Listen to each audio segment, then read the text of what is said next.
پانچواں کلمہ یسوع مسیح کامل انسان اور کامل خدا۔ یوحنا 19 باب اس کی 28 آیت۔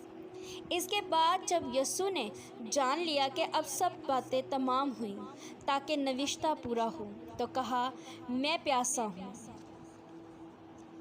تلامہ رکھو رکھنا اتلامہ صحیح رکھنا۔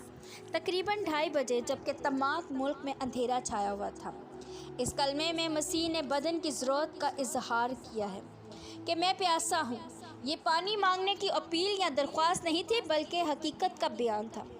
مسیح مجسمہ خدا، وہ ایک طرف کامل خدا اور دوسری طرف کامل انسان بھی تھا۔ بے شک ہمیں کتاب مقدس میں بہت ساری ایسی جگہوں پہ خداوند یسوع مسیح ہمیں ایک انسان اور ایک کامل خدا کی صورت میں نظر آتے ہیں۔ جیسے جب خداوند یسوع مسیح کشتی میں سو گئے تو وہ ایک کامل انسان تھے۔ نیند انسان کو آتی ہے کیونکہ ہمارا خدا سوتا نہیں، زبور 121 میں لکھا ہے۔ اسی طرح ہم دیکھتے ہیں کہ جب وہی خداوند یسوع مسیح اٹھے اور انہوں نے پانی اور ہوا کو ڈانٹا کہ ساکت ہو جا، تو وہ ایک کامل خدا تھے۔ اسی طرح ہم دیکھتے ہیں کہ 4 دن کا مردہ لازر صرف خدا ہی کی ذات زندہ کر سکتی ہے، وہ ایک کامل خدا تھے۔ بے شک اس میں کوئی شک نہیں کہ ان جیسا کامل انسان اور کامل خدا کوئی دنیا میں نہیں۔ سب انسانوں کی طرح اسے بھی بھوک، پیاس، گرمی، سردی، غم، خوشی، آرام، نیند، تھکن سب باتیں پیش آتی تھی۔ یہ کلمہ خاص مسیح کی انسانیت سے تعلق رکھتا ہے کہ انسان ہوتے ہوئے صلیب پر پیاسا ہوا۔ وہ اپنی الہی قدرت استعمال کر کے پانی مہیا کر سکتا تھا، لیکن اس نے ایسا نہیں کیا تاکہ تمام دکھ انسان بن کر سہ سکے۔ کلوری کے سفر میں خداوند یسوع مسیح کو 2 بار مشروب پیش کیا گیا۔ پہلی دفعہ صبح 9 بجے کے قریب جب اس کے ہاتھوں اور پاؤں میں کیل لگائے گئے اور اسے صلیب پر لٹکا دیا گیا۔ متی 27 باب اس کی 33 سے 34 آیت میں لکھا ہے۔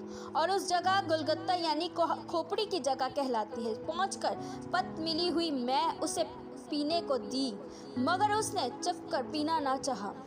ایک روایت کے مطابق رومی حکومت جب کسی کو مصلوب کرتی تو اسے صلیب پر لٹکا دینے کے بعد پت ملی ہوئی میں پیش کی جاتی تاکہ اس کا دکھ اور درد کم ہو جائے اور وہ نشے کی حالت میں ہی مر جائے۔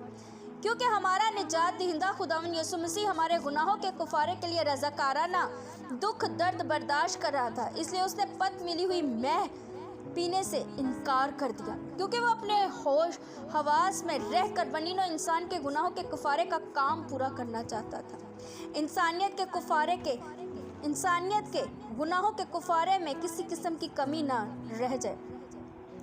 دوسری بار سرکہ اس وقت پیش کیا گیا جب خداوند یسوع مسیح نے تقریباً 3 بجے سر پیر خود کہا میں پیاسا ہوں، تو رومی سپاہی نے اسے سرکے میں بھگوئے ہوئے سپنج کو زوفے کی شاخ پر رکھ کر اس کے منہ کو لگایا۔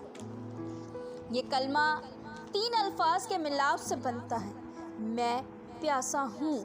یہاں ہم دیکھتے ہیں کہ خداوند یسوع مسیح کی پیاس کے اظہار پر رومی سپاہیوں اور یہودیوں نے اس کی پیاس بجھانے کے لیے 3 چیزیں استعمال کی: سرکہ، سپنج، سرکنڈا یا زوفہ۔